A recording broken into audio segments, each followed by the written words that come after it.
Hello student, good morning to all of you. आज अपना last lecture of classification of elements. इस unit के अंदर हमने आपको स्टडी कराई थी एक तो पीरियोडिक टेबल, जो आपकी मेन है long form of periodic table. हम जब भी आपसे बात करते हैं भाई आप पीरियोडिक टेबल देखिए, उसकी स्टडी करिए, तो आपकी स्टडी कौन सी करनी है? लॉन्ग फॉर्म, जो आपकी लेटेस्ट है। इसके बाद स्टडी करी थी पीरियोडिक प्रॉपर्टीज, और उस प्रॉपर्टी में हम तीन चीज़ की स्टडी करते हैं। एक तो उसकी डेफिनेशन, क्या उसका मीनिंग होता है, उसका variation in the periodic table. Variation दो तरह से होता है, एक अपना ग्रुप वाइज, एक अपना पीरियड वाइज। ग्रुप वाइज कैसे करते हैं? Top to bottom. और पीरियड वाइज कैसे करते हैं? Left to right. तीसरी जो चीज़ पढ़ते हैं उसके फैक्टर, वो प्रॉपर्टी कौन कौन से फैक्टर पे डिपेंड करती है। और लास्ट में आता है सम एक्सेप्शनल क्वेश्चन, जो कॉमन प्रॉपर्टी को फॉलो नहीं करते, कॉमन वेरिएशन को फॉलो नहीं करते। हर प्रॉपर्टी होती है। पहले कौन सी पढ़ी थी? Atomic radius. इसके बाद आयनाइजेशन एंथैल्पी। इसके बाद इलेक्ट्रॉन गेन एंथैल्पी। और लास्ट में आती सम बेसिक, हमने आपको आइडिया दिया था इलेक्ट्रोनेगेटिविटी का, जो आपका इससे पिछला लेक्चर था। तो कुछ हमने आपको बेसिक आइडिया दिया था इलेक्ट्रोनेगेटिविटी। इसका मतलब क्या था? इट इज यूनिटलेस, मतलब इसकी कोई यूनिट नहीं होती। And we study the relative of electronegativity. आप दो एलिमेंट की कंपेयर करते हैं, किसकी हाई होती है, किसकी लो होती है। और इसके अंदर केवल ये कह सकते हैं the capacity of an atom to attract the shared pair of electron. जो शेयर्ड पेयर इलेक्ट्रॉन के हैं उनको अट्रैक्ट करने की क्या होती है? कैपेसिटी। तो यूनिटलेस होती है, क्योंकि आप कंपैरेटिव स्टडी कर रहे हैं ऑफ टू डिफरेंट एलिमेंट। एक इसमें आती है स्केल, जिससे इसको मेजर करती है, उस स्केल का नाम होता है पाउलिंग स्केल। पाउलिंग स्केल इसका वाइडली बहुत ज़्यादा यूज करते हैं फॉर मेजरिंग द इलेक्ट्रोनेगेटिविटी। तो इलेक्ट्रोनेगेटिविटी को मेजर करने के लिए जो हमने स्केल ली, जिसका यूज किया, उसका नाम होता है पाउलिंग स्केल। अब देखिए, हमारे पास जो आता है सबसे हाईएस्ट, किसकी होती है? फ्लोरीन 4.0। इसको बोलते हैं मोस्ट इलेक्ट्रोनेगेटिव एलिमेंट।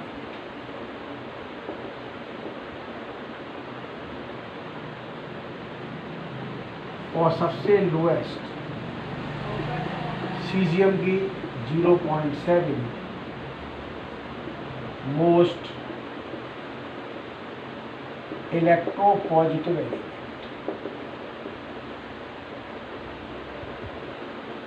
ये ध्यान रखना। अपना ग्रुप 17 की इलेक्ट्रोनेगेटिविटी क्या होगी? हाईएस्ट होगी। और ग्रुप फर्स्ट की इलेक्ट्रोनेगेटिविटी क्या होगी? लोएस्ट होगी। ग्रुप 17 में किस मेंबर की हाईएस्ट होगी? वो होता फ्लोरीन। इसकी हाईएस्ट होती है of all the elements present in the periodic table. Table के अंदर जितने एलिमेंट्स हैं उनमें सबसे हाईएस्ट फ्लोरीन की होती है 4.0 और जब हाईएस्ट होगी तो उसको बोलते हैं मोस्ट इलेक्ट्रोनेगेटिव एलिमेंट। अब बात करते हैं लोएस्ट की। लोएस्ट किसकी होती है?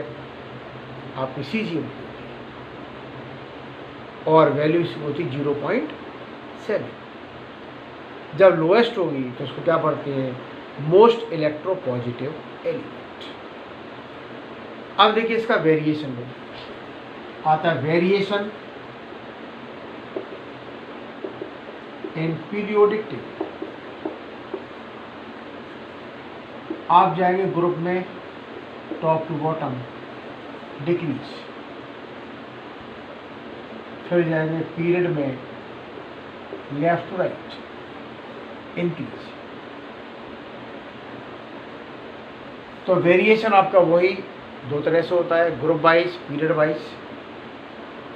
ग्रुप के अंदर इलेक्ट्रोनेगेटिविटी टॉप टू बॉटम होती है डिक्रीज, और पीरियड के अंदर electronegativity left to right increase. अब क्या बचा? फैक्टर।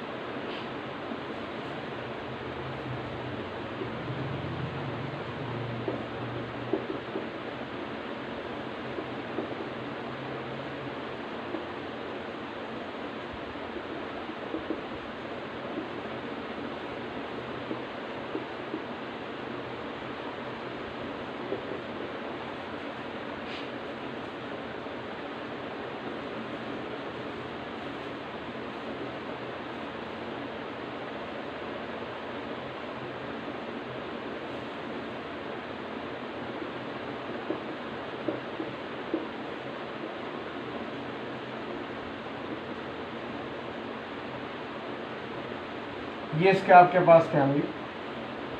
दो फैक्टर पे डिपेंड करती है और ये फैक्टर सबसे अलग है। अभी तक आप पढ़ते थे वही एटॉमिक साइज, न्यूक्लियर चार्ज, जो सब में हमने अप्लाई किए थे। इलेक्ट्रोनेगेटिविटी के फैक्टर सबसे अलग चलते हैं। पहला फैक्टर है directly proportional to non metallic character.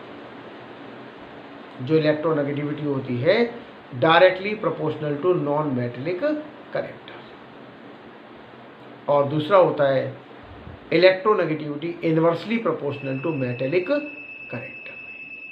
तो दो आपके फैक्टर हैं, एक फैक्टर इसमें डायरेक्टली प्रोपोर्शनल और दूसरा होता है इनवर्सली प्रोपोर्शनल। अब देखिए इसमें बात करते हैं भाई, एक आता है ऑक्सीडेशन स्टेट। ऑक्सीडेशन स्टेट या फिर लिखा होगा भाई ऑक्सीडेशन नंबर, ये भी हो सकता है। मतलब ऑक्सीडेशन स्टेट या इसका नाम होता है ऑक्सीडेशन नंबर भाई। इसका मतलब क्या है? जैसे भाई हमारे पास जो है भाई देखिए, अगर किसी भी एलिमेंट पर क्या होगा? Charge present on the atom और charge present on the atom in the combined state. Atom भी क्या होगा? कंबाइंड स्टेट में होगा। कंबाइंड स्टेट पर किसी एटम पर जो भी चार्ज हुआ, चार्ज में भी पॉजिटिव और negative, this charge is called oxidation state और ऑक्सीडेशन नंबर। तो ये कह सकते हैं the charge present in the atom in the combined state. मतलब कंबाइंड स्टेट में कह सकते हैं जो हमारे एटम पे चार्ज होगा, this charge is called oxidation number. Example में हमने आपसे क्या लिया? NaCl। इस पे Na पे चार्ज प्लस का हो गया, Cl नेगेटिव। इसका ऑक्सीडेशन नंबर कितना हुआ? +1। इसका ऑक्सीडेशन नंबर कितना होगा? -1। तो Na आपका पॉजिटिव दिया है तो इसका नंबर +1 होगा। Cl आपको नेगेटिव दिया है, इसका नंबर -1 होगा। तो ये कह सकते हैं अगर कोई आपका एटम होता है कंबाइंड स्टेट में है, तो कंबाइंड स्टेट में कह सकते हैं एटम के ऊपर जो हमारा चार्ज हुआ, this charge is called oxidation number. दूसरा ये भी कह सकते हैं the charge present on the ion. किसी आयन पर जो भी आपका चार्ज हो। आपसे कह दिया Fe+2 फेरस आयन, तो Fe का नंबर कितना होगा, प्लस का 2 होगा। आपसे कह दिया सिल्वर आयन, फॉर्मूला क्या होगा, Ag+। सिल्वर का oxygen number of silver is +1। तो कोई भी हमारे पास क्या होता है, आयन होता है, उस आयन पर जो भी अपना चार्ज होगा, this charge is called oxidation number.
एक इसमें टॉपिक आता जो है, देखिए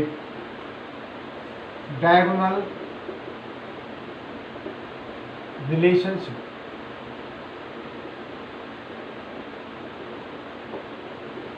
ये किसमें होगा,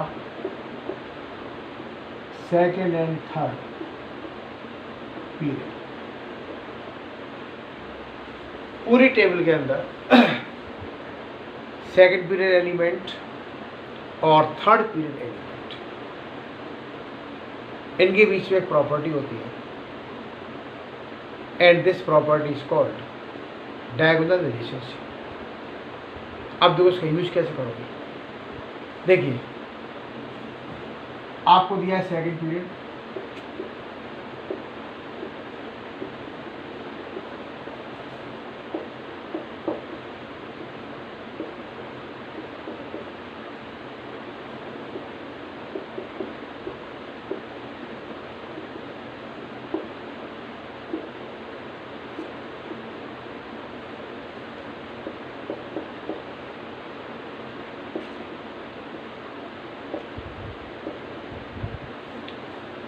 हमने क्या किया, जैसे हमारे पास जो अभी lithium beryllium boron carbon nitrogen element किसके, सेकंड पीरियड के, sodium magnesium aluminium silicon phosphorus ये किसके दिया आपको, थर्ड पीरियड के। डायगोनल की फॉर्म में Li की प्रॉपर्टी Mg से, बी का Al से, बोरॉन का सिलिकॉन, कार्बन का फास्फोरस। तो कुछ प्रॉपर्टी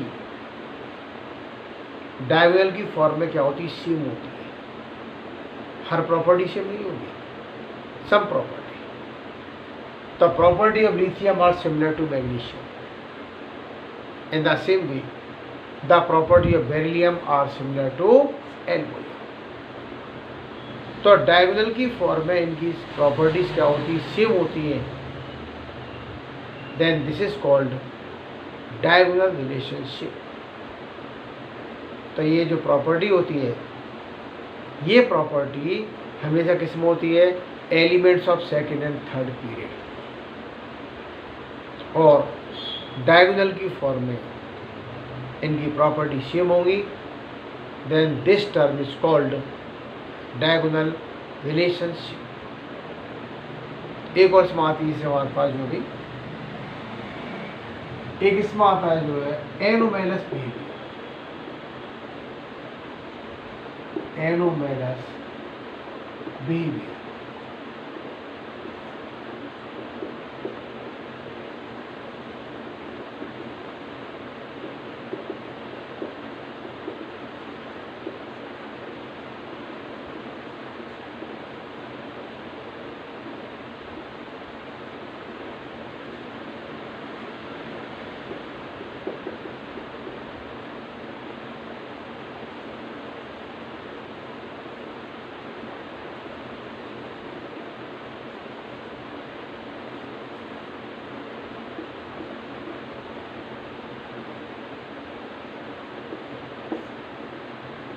एनोमेलस बिहेवियर यह लिखा हुआ एबनॉर्मल बिहेवियर।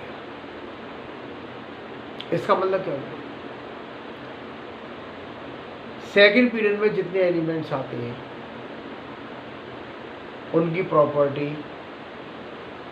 अदर मेंबर से डिफरेंट होती है। एग्जाम्पल हमने आपसे लिया lithium, sodium, potassium, rubidium, caesium, francium, या beryllium, magnesium, calcium, strontium, barium और लिया रीडियम। ये आपके एलिमेंट किसके सेकंड पीरियड में रखे यहाँ पर LIBE।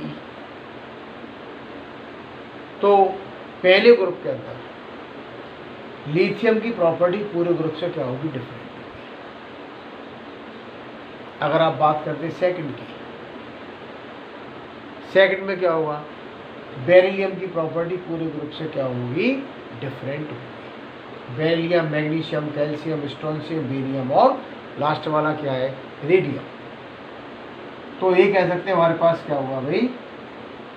सेकंड ग्रुप में बेरिलियम और पहले ग्रुप में लिथियम, इनकी प्रॉपर्टी अदर मेंबर से क्या होती? डिफरेंट होती है। इसी को बोलते हैं एबनॉर्मल बिहेवियर और एनोमेलस बिहेवियर। ऐसा क्यों? क्या पूछती है? ऐसा इसके अंदर क्या रीजन है भाई? इसकी प्रॉपर्टी पूरे ग्रुप से डिफरेंट क्यों है? वही रीजन हमने आपको लिखे यहाँ पर। इसमें आप तीन आपके रीजन होते। पहला small size, high ionization enthalpy, तीसरा absence of vacant D orbital.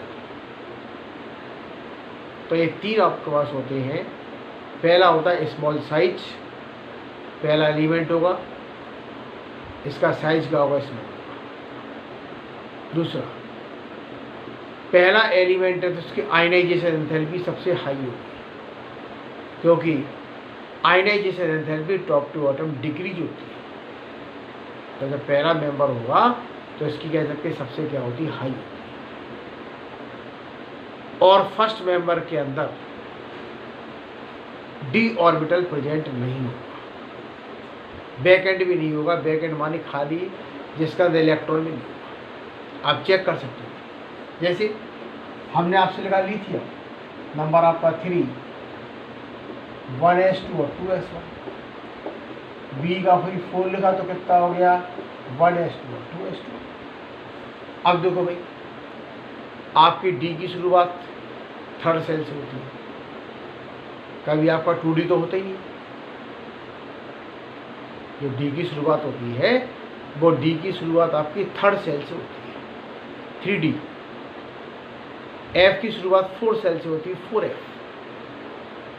कब ये नहीं लिखा होगा 2F लिखा हो, 3F लिखा हो, 1F लिखा हो, ऑल आर रॉन्ग। और ये भी लिखा होगा कहीं 2D और 1D। तो और आपको डी दिया है, डी की शुरुआत थर्ड सेल से होती है, एफ की शुरुआत 4th सेल से होती है। और लिथियम बेरिलियम के अंदर थर्ड सेल तो है ही नहीं। जब थर्ड सेल ही नहीं है तो इसके अंदर कोई भी वैकेंट डी ऑर्बिटल प्रेजेंट नहीं होगा। तो आपके 3 बेसिक रीजन हो गए: small size, high ionization enthalpy और तीसरा absence of vacant D orbital. ये तीनों रीजन आपके फर्स्ट एलिमेंट में प्रेजेंट होते हैं जो अदर्स में नहीं है। इसलिए पहले एलिमेंट की प्रॉपर्टी अदर मेंबर से क्या होगी, डिफरेंट होगी। और जब प्रॉपर्टी डिफरेंट होगी तो उसी का नाम होता है एबनॉर्मल बिहेवियर और एनोमैलस बिहेवियर।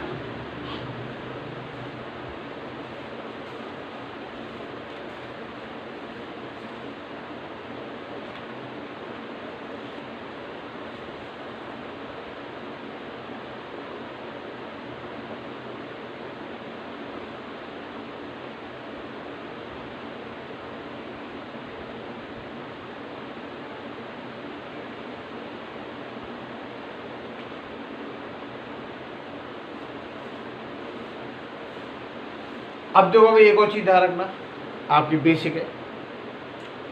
आपके तीन एलिमेंट होते हैं FON, इसका 4.0, 3.5 और 3। ये तीनों इसकी क्या है, इलेक्ट्रोनेगेटिविटी। ठीक है, तो फर्स्ट नंबर क्या होगा, FON। इलेक्ट्रोनेगेटिविटी सबसे हाईएस्ट किसकी है, फ्लोरीन की। सेकंड नंबर पे क्या आएगा, ऑक्सीजन। और थर्ड पे क्या आएगा, नाइट्रोजन। तो उसको शॉर्ट बोलते हैं फोन। वैल्यू आपको लिख दी, फ्लोरीन की 4.0, ऑक्सीजन की 3.5 और एन की 3.0।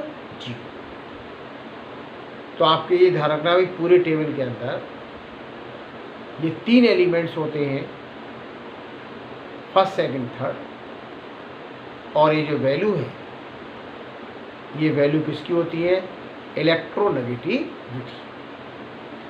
अब देखो इसमें जैसे एक चीज आप कॉमन बताते हैं,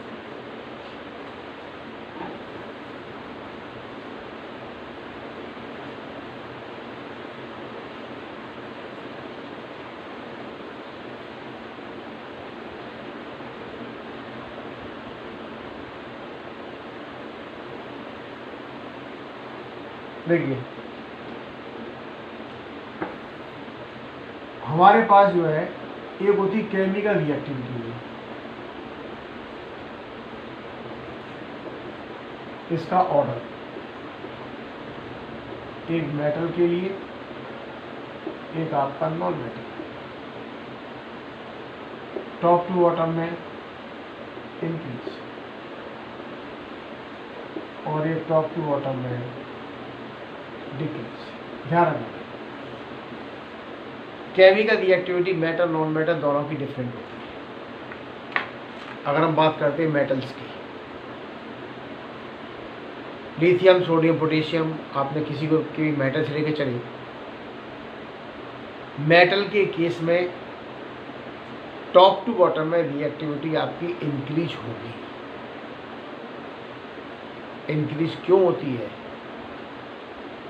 they have the more tendency to lose the electron।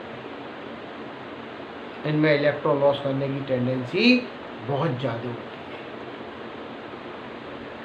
है। जो सबसे पहले इलेक्ट्रॉन लॉस करेगा, it is more and more reactive. सबसे पहले जो इलेक्ट्रॉन लॉस करेगा उसकी रिएक्टिविटी सबसे ज़्यादा होगी। तो ध्यान रखना, टॉप टू बॉटम में मेटल्स की रिएक्टिविटी इंक्रीज होती है। अब बात करते हैं नॉन मेटल्स। नॉन मेटल्स के अंदर इसका जस्ट उल्टा है, टॉप टू बॉटम में इनकी रिएक्टिविटी डिक्रीज होती है।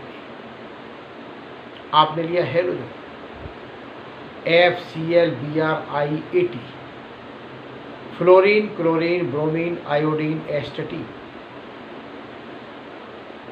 जो होते हैं नॉन मेटल्स होते हैं। नॉन मेटल्स इलेक्ट्रॉन गेन करेंगे, तो जो सबसे पहले इलेक्ट्रॉन गेन करेगा, it is more and more reactive. अगर हम बात करते हैं हेलोजन्स की,